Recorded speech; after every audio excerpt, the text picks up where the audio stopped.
জয় শ্রীরাম। আমার পরিবারের মানুষরা কেমন আছে? আশা করি খুব ভালো আছে, সুস্থ আছে। যারা ভালো আছে, সুস্থ আছে, তারাই আমার ভিডিওগুলো দেখতেছে। তো আজ সবাই জানে আজ বিশেষ দিন 23শে এপ্রিল, মহাবীর হনুমান জন্ম জয়ন্তী উপলক্ষে। তো সেই ভিডিওটা আজকে বানানোর কারণ, আমি তো বাড়িতে নেই, আমি কাজের জায়গায় আসি। তো আমি যতটুকু আমার মন প্রাণ ভক্তি দিয়ে আমি যতটুকু পারছি ওনার পূজা করছি, বা উনি হয়তো চাইছেন এইভাবে আমাকে পূজা কর, তো এইভাবে করলাম। আরও একটু বেশি করে যদি ভবিষ্যতে হয় আরও সুন্দর করে, আরও মনে ভক্তি দিয়ে যেন আরও সুন্দর করে করতে পারি। তো এই ভিডিওটা তোমাদের কাছে শেয়ার করব আমি কিভাবে পূজাটা এসে করলাম। যদি ভালো লাগে অবশ্যই লাইক কমেন্ট করো, আর যদি বেশি ভালো লাগে তাহলে অবশ্যই কমেন্টে লিখতে ভুলো না জয় শ্রীরাম।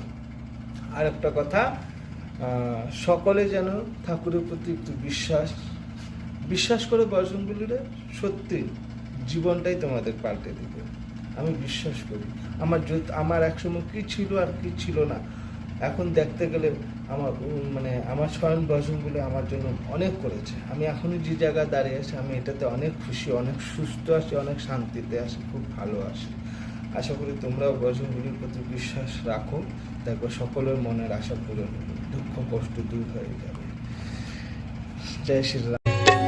मंगल मूर्ति राम दुलारे, आन पड़ा तेरे द्वारे। हे बजरंग बली हनुमान, हे महावीर करो कल्याण, हे महावीर करो कल्याण। मंगल मूर्ति राम दुलारे, आन पड़ा तेरे द्वार।